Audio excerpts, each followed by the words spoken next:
Para ikhwan dan akhwat Thariqah Qadiriyah wa Naqsabandiyah Pesantren Suryalaya yang ada di Pemalang, di Brebes, di Batang dan Pekalongan.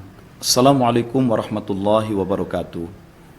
Saya beserta tim sudah berada di Pesantren Suryalaya Tasikmalaya dan rencananya besok akan melanjutkan perjalanan ke tempat antum semua untuk mengisi acara pengajian seperti yang sudah kita rencanakan.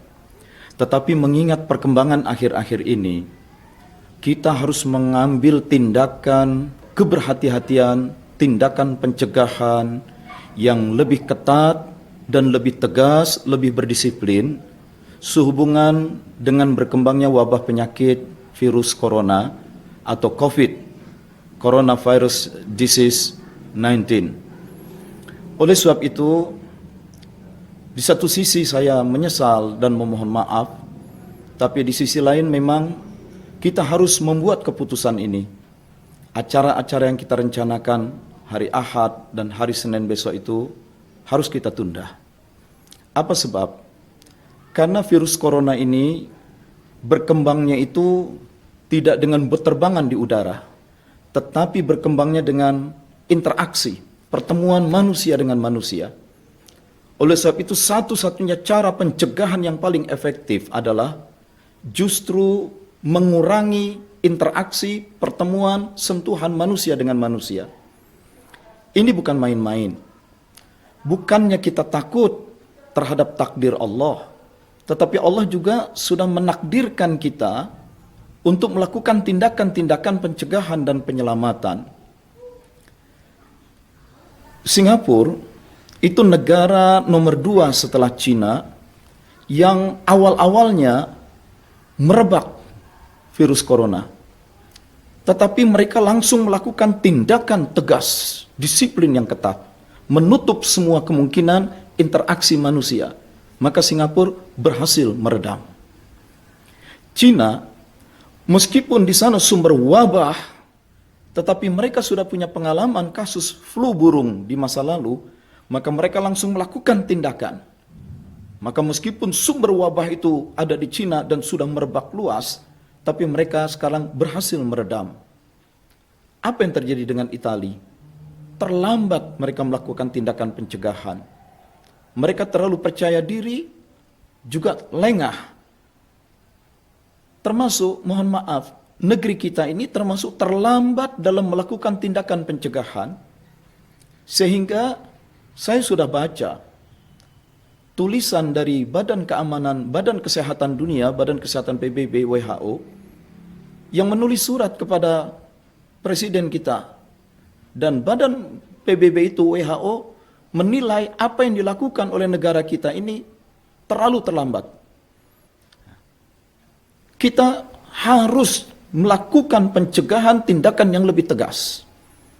Pemerintah DKI Jakarta sudah melakukan tindakan tegas. Arab Saudi berhasil melakukan tindakan yang sangat tegas. Bukannya kita akan mengabaikan ibadah umroh dan haji, bukan kita akan mengabaikan ibadah-ibadah agama kita, bukan kita akan mengabaikan amaliyah-amaliyah thariqiyah kita dalam bentuk manakib dan lain-lain, bukan. Semua ibadah itu masih dapat kita lakukan sendiri-sendiri. Tetapi yang berbahaya adalah interaksi antar manusia.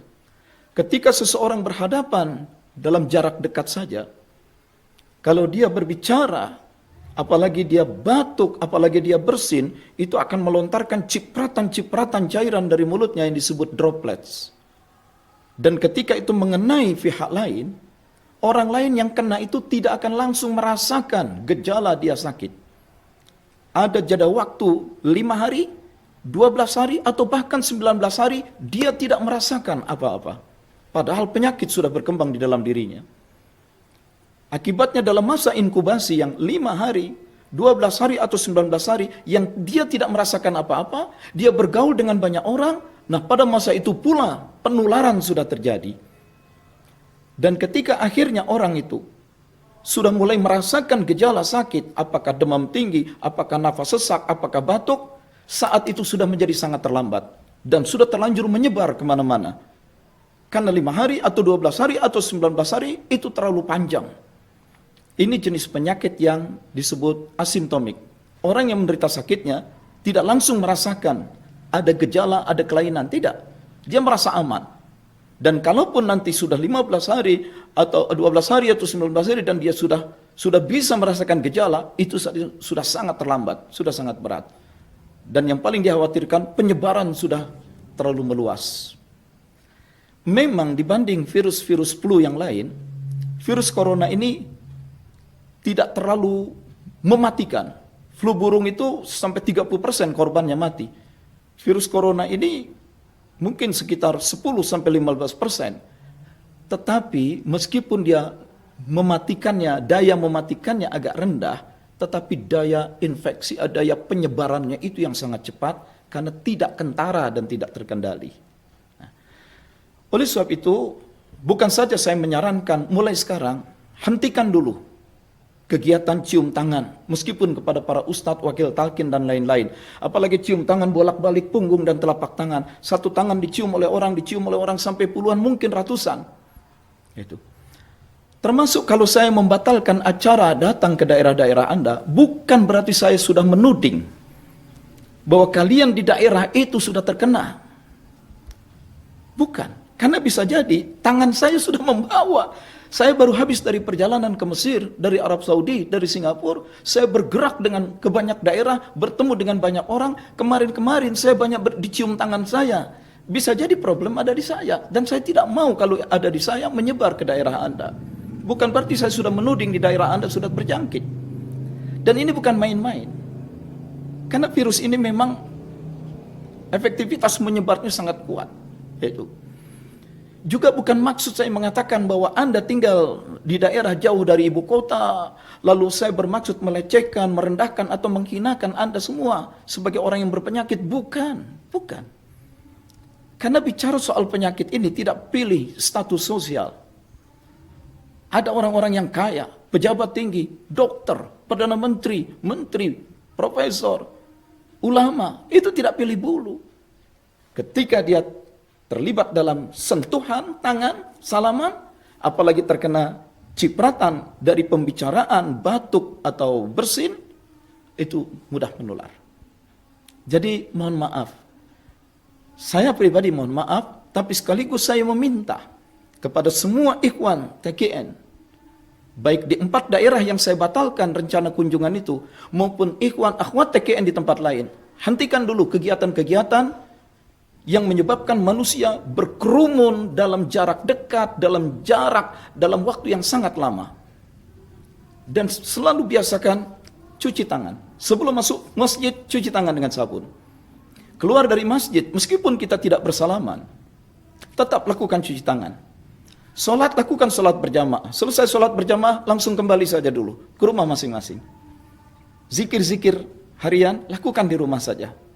Karena memang cara yang paling efektif menghadapi ini, berdasarkan kasus-kasus di banyak negara, dan berdasarkan pendapat para ahli di WHO, cara yang paling efektif mencegah penularan atau penyebaran penyakit ini, semua orang menahan diri masuk ke dalam rumah.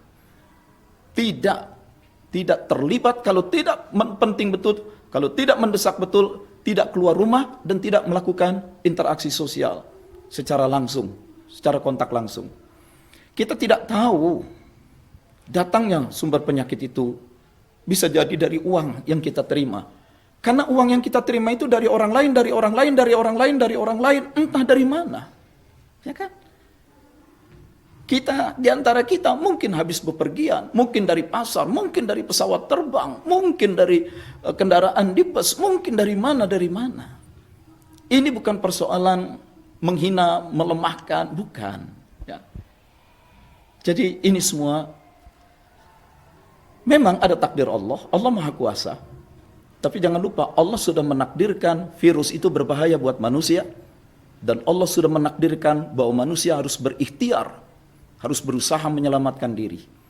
Jadi yang kita lakukan bukan lari dari takdir, tetapi kita beralih dengan bimbingan Allah, dengan iman dan tawakal kita kepada Allah, kita beralih dari takdir yang satu kepada takdir yang lain.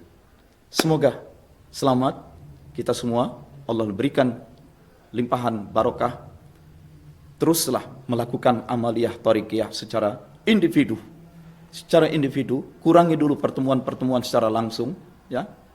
Dan nanti kalau situasi sudah mereda, dan insya Allah semakin terbukti kejayaan ajaran Islam, kebenaran ajaran Allah, maka kita akan bangkit bersama-sama lagi. Assalamualaikum warahmatullahi wabarakatuh.